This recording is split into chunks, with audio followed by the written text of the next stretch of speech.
probably Ian Simpson.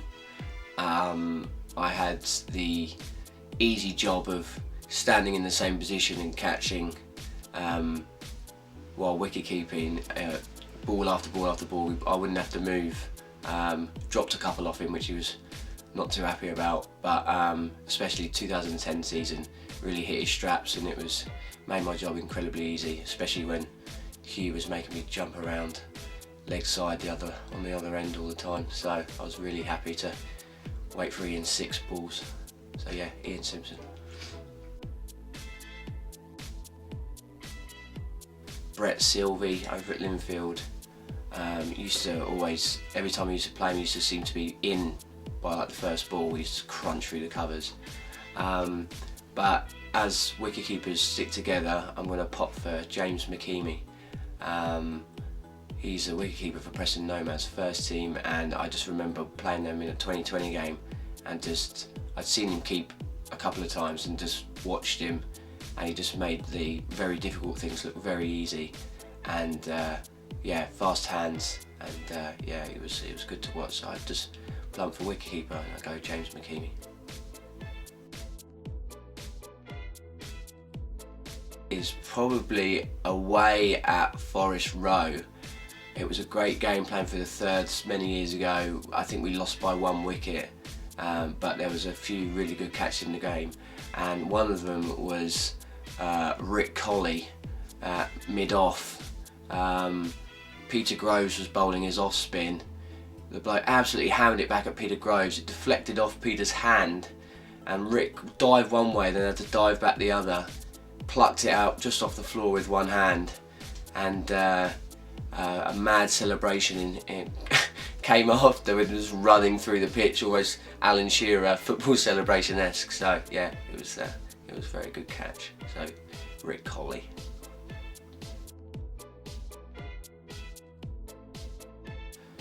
So top 3 or 4, Andrew Davis.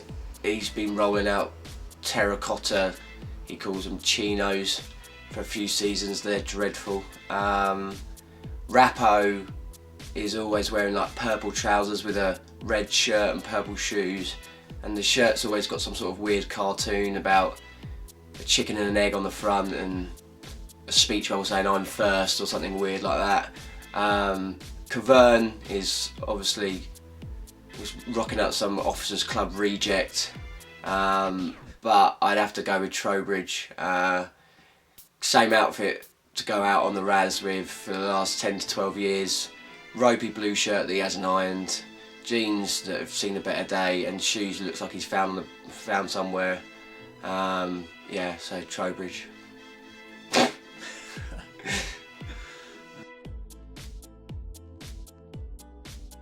Is Dan Woods. I play football with Dan as well, and he gets changed incredibly quickly. I've never seen anyone get changed as quick as Dan. Keen as mustard. He's out running after any drill. You can ask him to set up a drill and he will. Takes part in full drills. Yeah, brilliant trainer, Dan.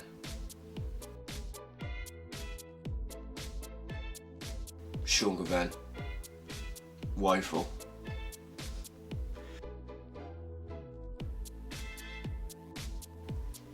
Oh, few nominations for Team Clown. Second team skipper's got to be up there, Ben Hopkins for Team Clown. Always winding the guys up, doing certain bits and bobs. Aaron Barnes is always trying to get on the wind up, and he's quite funny. So I enjoy that. So as Clown, I just nip for Aaron Barnes ahead of Ben.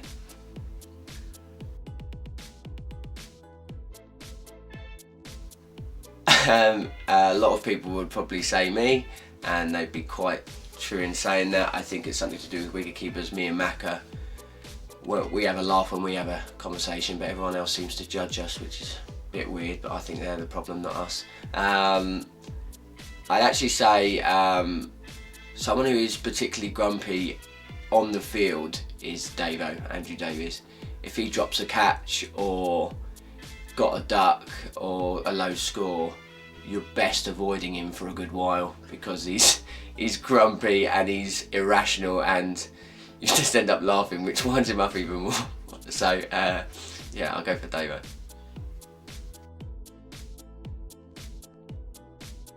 There was a season a few years back where I didn't wash my socks for probably about 12 to 13 games. Much to the dislike of former BHCC member Adam Steele, who had got changed next to me 1 week. I'm not sure whether that was a superstition or just being lazy, so I don't think I have any superstitions as such, so no.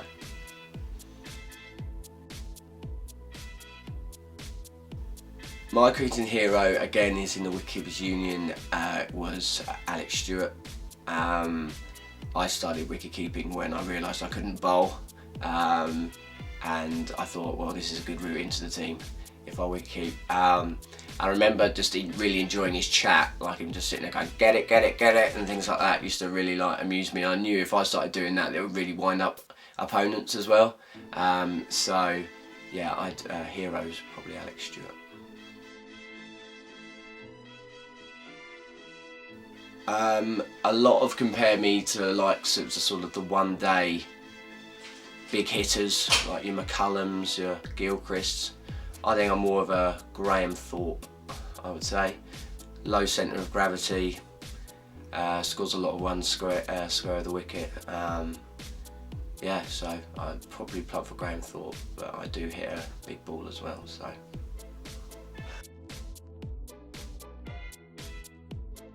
My best personal performance was probably Sidley away.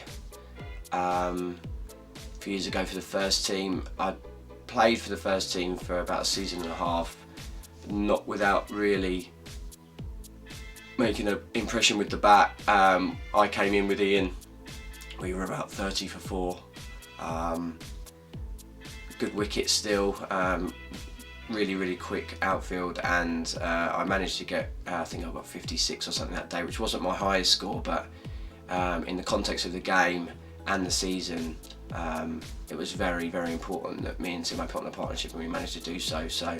And I had quite a heavy dislike for one of their bowlers, so it was quite enjoyable when we were hitting them around the park.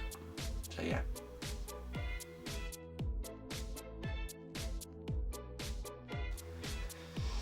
I'll go for Forest Row. It's just really, you should sort of park up, it's very sort of, you walk through, very secluded, very, it's always quite a good pitch. I've always done okay there, I've played there 2 or 3 times. It's now got a really nice new pavilion as well, where you can stand up and over on the balcony and have a look on, so yeah, I'll go for Forest Row.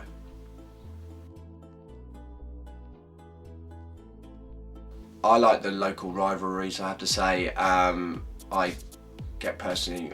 like playing Linfield, Cameron Hassocks, all that sort of thing. I find myself getting more up for the game when it's against a local rival, so I'd say one of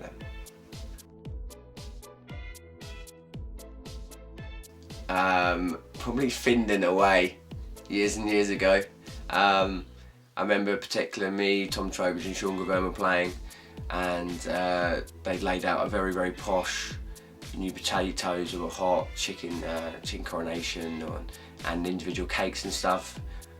One of our players decided that wasn't what he wanted, and kicked up a bit of a foul-mouthed rant towards the tea lady, which added to the enjoyment of the tea, and he didn't want to eat it, so we got extra, so even better.